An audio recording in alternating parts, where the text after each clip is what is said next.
नमस्कार। आज के कैटलिस्ट क्लासेस के इस सेशन में आप सभी का स्वागत है। कल के जो वीडियो था उसके आगे हम आज शुरुआत करेंगे। हमारा जो सेशन चल रहा था वो था हंटर गैदरर्स टू फार्मिंग। ये हिस्ट्री का एक प्रारंभिक सोपान है जिससे मनुष्य ने जो अपनी यात्रा की और सिविलाइजेशन की तरफ बढ़ा, फार्मिंग की तरफ बढ़ा और उससे किस प्रकार से ये सभ्यताएं विकसित हुई, उसके कंसेप्ट को हम समझने का काम कर रहे हैं।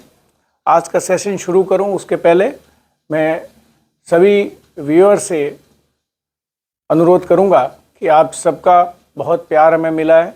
आप लोगों ने हमारे वीडियो को देखा है, पसंद किया है। मैं एक बार और आपसे धन्यवाद देते हुए पुनः अनुरोध करूंगा कि आप जो हम वीडियो रिलीज़ कर रहे हैं उन वीडियोस को आप देखें, उनको समझें। यदि आपको उसमें कोई सुझाव भी हो तो आप कमेंट्स बॉक्स में अपने सुझाव भी डालें, जिससे हम अकॉर्डिंगली उसको सुधार कर सकें, उसमें इम्प्रूवमेंट कर सकें। हमारे वीडियोस को आपको पसंद आते हैं, आप उसे लाइक करें, आप सब्सक्राइब करें, शेयर करें, जिससे अधिक से अधिक लोगों के बीच ये वीडियोस पहुँचे। कैटलिस्ट क्लासेस के बारे में बताना चाहूँगा कि ये क्लासेस जो है वो जनरल स्टडीज़, जिसमें ख़ास तौर से क्लास 6 to 10th के जो सब्जेक्ट्स हैं उनको लेकर के, लॉ की क्लासेस जो कि कॉम्पिटिटिव एग्ज़ाम्स लॉ से रिलेटेड जितने भी हैं उसमें सभी में काम आएंगे या यूज़फुल होंगे, उसके लेक्चर्स यहाँ रहेंगे, उसकी क्लासेस रहेंगी। साथ साथ इंडियन हिस्ट्री और वर्ल्ड हिस्ट्री यूपीएससी से लेकर के किसी भी स्तर तक, चाहे वो असिस्टेंट प्रोफेसर के एग्ज़ाम हो, कोई स्कूल लेक्चरर के एग्ज़ाम्स हो या किसी भी एग्ज़ाम्स के लिए, उसके विशेष रूप से एक सब्जेक्ट है। और उसके अलावा इंटरव्यूज़ के लिए, चाहे वो ऐसे राइटिंग के लिए, इस तरह की क्लासेस भी इस कैटलिस्ट क्लासेस में लगाई जा रही है जाएगी, जो कि ऑफलाइन बैचेस 1 मार्च से हमारे डेमो क्लासेस है और उसके बाद होली के बाद से ये क्लासेस शुरू होंगी। स्क्रीन के टॉप पे आप हमारा मोबाइल नंबर आप देख रहे हैं। मैं व्यूअर्स से अनुरोध करूंगा कि अभी तक, क्योंकि कैटलिस्ट क्लासेस का कोई ऑनलाइन कोर्स शुरू करने का वो नहीं है, लेकिन यदि हमारे को इस तरह के रेस्पॉन्स मिलते हैं या आप लोगों की कोई डिमांड होती है तो आप ज़रूर उस नंबर पे मैसेज करें, जिससे हमें पता चले कि लोग अगर इसमें इंटरेस्टेड हैं तो हम उस बारे में भी प्लान करके सोच के उसको शुरू कर सकते हैं। पुनः मैं आज के सब्जेक्ट पे आता हूँ, जहाँ हमने कल इसको जो टॉपिक को छोड़ा था वहीं से हम आज इसको शुरू करते हैं। हम देखते हैं कि हंटर गैदरर से जो फार्मिंग की दहलीज तक जब ह्यूमन पहुँचा या इंसान पहुँचा, उसके बाद क्या स्थितियाँ हुई और किस तरह से धीरे धीरे करके आज हम जिस काल में जी रहे हैं उस तरह की जो समय है वो आया। तो यहाँ मेरी स्क्रीन के मेरे लेफ्ट में से दिए है कि reasons of complex societies. Complex societies क्यों बनी? क्योंकि इसके पहले हंटर गैदरर्स थे, उनके लिए कोई सोसाइटी की उनको आवश्यकता नहीं थी। पहला रीज़न है पॉपुलेशन ग्रोथ, क्योंकि जब फूड की अवेलेबिलिटी ईजी हो गई, उसको डे टू डे के खाने के लिए या रहने के लिए जगह बदलने की आवश्यकता नहीं रही, तो नेचुरली उनके जो बच्चों के जन्म का अंतराल था वो कम होता गया और पॉपुलेशन बढ़ने लगी। इस पॉपुलेशन के ग्रोथ में भी हम खास तौर से देखेंगे कि ये पॉपुलेशन ग्रोथ पृथ्वी के ईस्ट वेस्ट जो एक्सिस है उसके अलोंग जो कंट्रीज़ थे या जो अलोंग कंट्रीज़ हैं या कंटिनेंट है, वहाँ पे ये हुई है। वर्टिकल नहीं है, नॉर्थ टू साउथ नहीं है, ये ईस्ट टू वेस्ट है, क्योंकि वहाँ एक जैसा क्लाइमेट है। दूसरी चीज़ स्ट्रेंजर्स, क्योंकि ये सोसाइटी के पहले हंटर गैदरर्स का जब समय था या फोरेजर्स थे, तो वो क्योंकि बहुत छोटे से ग्रुप में रहते थे तो उनको स्ट्रेंजर से पाला पड़ता ही नहीं था। और यदि कोई अनजान व्यक्ति मिलता तो उसको सिवाय उसके साथ लड़ाई करना या उसकी हत्या करने के अलावा कोई काम वो नहीं सोचते थे। तो यहाँ अब इस सोसाइटी में जब हम देख रहे हैं कि वो फार्मिंग कर रहे हैं, लोग पास पास रह रहे हैं, तो उनको स्ट्रेंजर से काम पड़ रहा है। तो स्ट्रेंजर के साथ जीने के लिए एक नई तरह का कंसेप्ट दिमाग में आएगा और उनको सीखना है इस चीज़ को। ये हमारे जो फोरेजर्स हैं, हमारे जो पूर्वज हैं, उनको ये चीज़ फेस करनी पड़ी है। फिर सेंट्रलाइज्ड अथॉरिटी, अब क्योंकि स्ट्रेंजर्स हैं, पॉपुलेशन ग्रोथ हो गई, नई नई चीज़ें हो रही है तो एक अथॉरिटी चाहिए जो इनकी रक्षा भी कर सके, इनको कंट्रोल भी कर सके। फिर goods in excess of need, जो उत्पाद था वो आवश्यकता से अधिक होने लगा। जब वो अधिक उत्पाद हो रहा है तो उसके कारण कुछ उत्पाद तो ये कुछ फूड है वो तो इनको ठीक है, उसके काम में आ रहा है कि जीवन जीने के लिए, बच्चों के लिए, परिवार के लिए, लेकिन उससे जो एक्सेस है उसका क्या करें और उसको कैसे सुरक्षित रखें। तो इसके लिए एक इमेजिन्ड ऑर्डर की शुरुआत हुई। अब आप बहुत सारे लोग हैं जिनको साथ रहना है और उनको कैसे साथ रखेंगे, कैसे वो साथ रहेंगे, तब ये कंसेप्ट यहाँ हम धीरे धीरे देखेंगे कि विलेज बने, सिटीज़ बनी, फिर एम्पायर बने, पॉलिटिक्स आई, वार हुए, आर्मी बनी, पुलिस और गॉड और रिलीजन, यहाँ तक चले गए। तो ये सब चीज़ें इसकी देन है, इसकी गिफ्ट है कि ये जब एक्स्ट्रा प्रोड्यूस हुआ तब ये सब चीज़ें होने लगी और इसके बारे में जो है वो इन सब चीज़ों का विकास हुआ, उदय हुआ। और इन्होंने, क्योंकि खाली यदि हम देखें कि आर्मी या पुलिस से भी ये जो सभ्यता थी या जो व्यवस्था थी उसको कंट्रोल नहीं किया जा सकता था, क्योंकि फिर उसको कौन कंट्रोल करेगा, उनको भी कंट्रोल करने के लिए कोई ना कोई चाहिए। तो उसके लिए एक कंसेप्ट जो है वो रिलीजन और गॉड, इस टाइप की चीज़ें शायद जहाँ से आई, जहाँ पे कि ये बात आई कि भी दूसरों के लिए भी सेक्रीफाइस करना भी कोई चीज़ है, आप दूसरों के लिए जीना सीखो। ये चीज़ें यहाँ से कंसेप्ट इसका डिराइव हुआ है। अब हम बात करेंगे कि ये किस तरह से हुआ। तो सबसे पहले जो चीज़ें थी वो इस तरह से ये धीरे धीरे बनी, और ये एक दिन में नहीं बना, एक साल में नहीं बना, 10 साल में नहीं बना, 100 साल में नहीं बना, ये हजारों साल में ये चीज़ें हुई, या लाख साल बाद ये चीज़ हुई।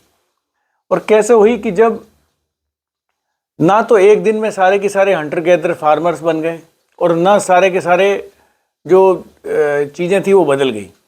तो ग्रेजुअल फेज़ है, हंटर गैदरर भी है, वो फार्मर्स भी हैं, दोनों ही वहाँ पे एग्जिस्ट करते हैं। और इवन यहाँ तक भी है कि जो फार्मर है वो खुद भी हंटर गैदरर भी है, क्योंकि फार्मिंग भी थ्रू आउट द ईयर नहीं हो सकती। जब वो वहाँ फार्मिंग करते रहे होंगे तो हम जानते हैं कि खेती 12 महीने नहीं होती, खाने के लिए 12 महीने कुछ ना कुछ चाहिए उसको, जीने के लिए इंसान को, उसके जो पशु है उसके साथ में उनके लिए भी।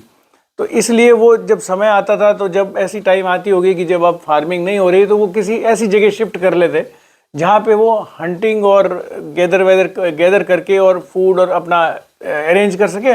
बारिश की टाइम में जब उनका प्रॉपर समय आता तो वापस वो आके फार्मिंग शुरू करते हैं। तो बहुत ग्रेजुअल इस तरह का जो है फेज़ देखने को मिला है। ये जो फेजेस है इसमें पहली चीज़ है जो है बैंड।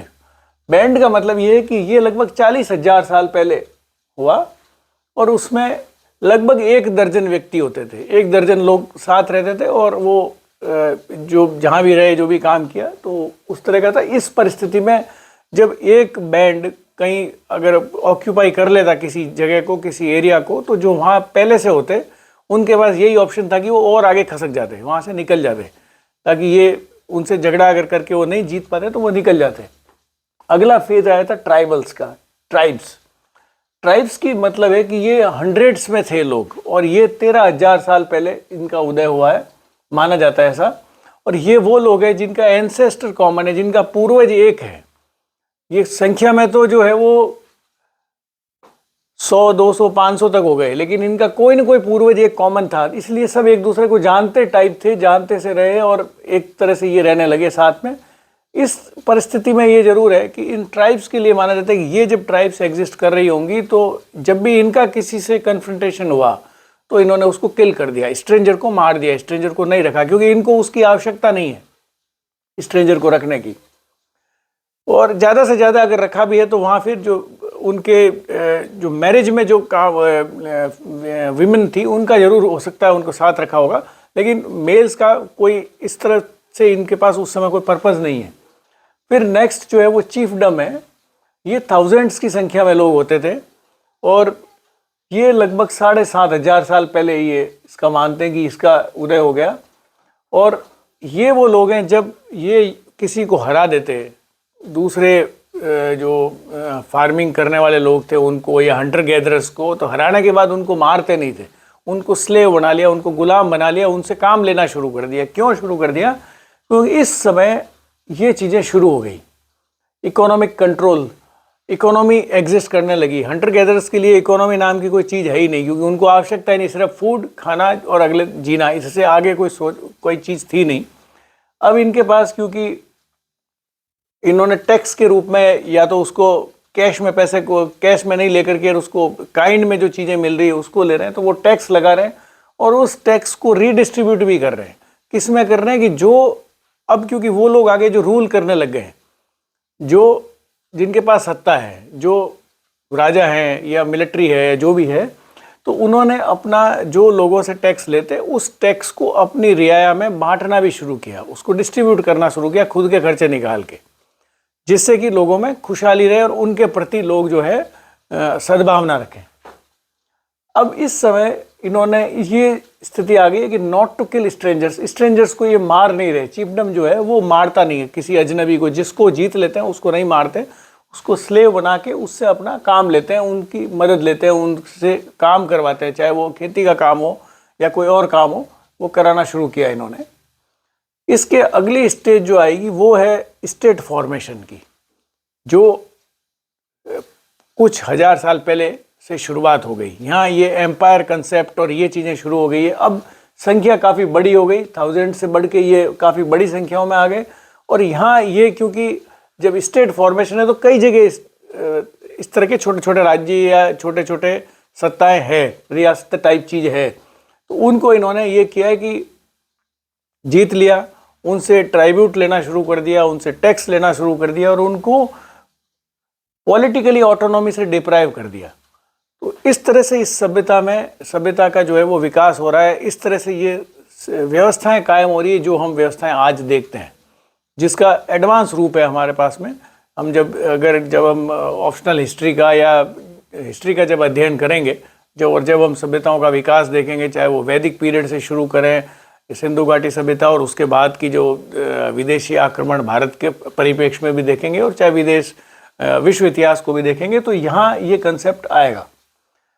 इस सब चीज़ों का, इस कॉम्प्लेक्स सोसाइटीज़ के कुछ नुकसान भी हुए हैं, कुछ नई चीज़ें ऐसी हुई है जो पहले नहीं थी, जो हंटर गैदरर ने कभी फेस नहीं की, जैसे बीमारियाँ, डिजीजेस। क्या डिजीजेस, ये क्यों हुई? ये इसलिए हुई क्योंकि हंटर गैदरर को पशु साथ रखना नहीं था, उसको लगातार मूवमेंट करना था, तो जो उनका जो भी वेस्टेज होता था वो छोड़ के वो अगली जगह चले जाते। लेकिन ये क्योंकि एक ही जगह रह रहे हैं, तो सैनिटेशन, एनिमल, इस तरह के सभी लोग, इनके इश्यूज हैं। तो जो जानवरों में जो बीमारियां हुई, जानवरों के थ्रू ह्यूमन बीइंग में भी वो बीमारियों का ट्रांसमिशन हुआ। और ये साइंस, हम जब हिस्ट्री को पढ़ना शुरू करेंगे रेगुलर वे में, तब हमारे पास आएगा कि इन बीमारियों का किस तरह से इलाज निकला, किस तरह से ठीक हुए, क्या हुआ, जो डिजीजेज हुई। इनिशियल जो चीज़ें आई वो small pox, flu, tuberculosis, malaria, plague, measles, cholera, ये जर्म्स जो है, जर्म्स के थ्रू ये बीमारियां शुरू हुई। और इससे जो भी लोग वहाँ रहते थे, उन लोगों के पास या उनके लिए दो ही फेट थे, दो ही विकल्प रहे थे। एक तो ये था कि इस बीमारी से वो ग्रसित होकर वो ठीक हो जाए, इम्यून हो जाए उस बीमारी से, और फिर उसके असर नहीं होगा। दूसरा ये हो सकता था कि उसकी डेथ हो जाए। ये दो ही चीज़ें थी। तो जो जिंदा रह जाते थे वो, क्योंकि जब किसी दूसरे क्षेत्र में, क्योंकि उस समय पूरा विश्व भी एक तरह से ये कह सकते हैं कि काफ़ी साल पहले तक भी, इवन 500 साल पहले भी हम बात करेंगे तो पूरे विश्व का ये बारे में ये पता ही नहीं था कि कहाँ क्या है। तो ये जब लोग वहाँ जाते थे, तो जो किसी बीमारी से ग्रसित होकर ठीक हो चुके हैं, तो वो तो इम्यून है, लेकिन वो अपनी बीमारी दूसरे को ट्रांसमिट कर देते, तो वहाँ के लोगों के 90% से ज़्यादा लोगों की उस कारण से डेथ हो जाती। तो ये भी सभ्यताओं के विकास में एक बहुत बड़ी चीज़ रही है, जो डिजीज़ है। इस तरह से हमने आज और कल में, जो परसों का जो चैप्टर था, उसकी डिटेलिंग आज की है हमने, और हमने हिस्ट्री के बेसिक कंसेप्ट को समझा है कि ये किस तरह से मानव का विकास हुआ है और किस प्रकार की चीज़ें हुई है। 4-5 तरह के जो हमने कल देखे थे कि मैमल्स थे जिनको इन्होंने सिर्फ पाला, बाकी जानवरों नहीं थे। इसी तरह प्लांट्स में भी यही चीज़ें हैं कि कुछ प्लांट्स हैं जो फ्रूटफुल हैं, वो उसकी खेती कर रहे हैं। जब हम विस्तृत रूप से हिस्ट्री का और डिटेल में, चाहे हिस्ट्री ऑप्शनल के लिए या जनरल स्टडीज़ के लिए जब पढ़ाई करेंगे, तो आपको ये कंसेप्ट काम में आएगा। मैं समझता हूँ कि ये वीडियो आपके लिए उपयोगी रहा होगा, और जो पिछले 2-3 दिन से हम लगातार हिस्ट्री की क्लासेस हम कर रहे हैं, आगे आने वाले दिनों में हम सब्जेक्ट को चेंज करेंगे। आप सभी ने इस हमारे इस कैटलिस्ट क्लासेस के वीडियोस को सुना, आपका सहयोग हमारे साथ रहा है और आपने इसको व्यू किया है। मैं पुनः आज की क्लास समाप्त करने से पहले फिर से आपको एक बार निवेदन करूंगा कि आप इस वीडियो को अधिक से अधिक देखें, लाइक करें, शेयर करें, सब्सक्राइब करें और कोई भी यदि आपको इसमें सुधार की गुंजाइश लगती है तो वो आप ज़रूर कमेंट बॉक्स में बताएं। Thank you so much.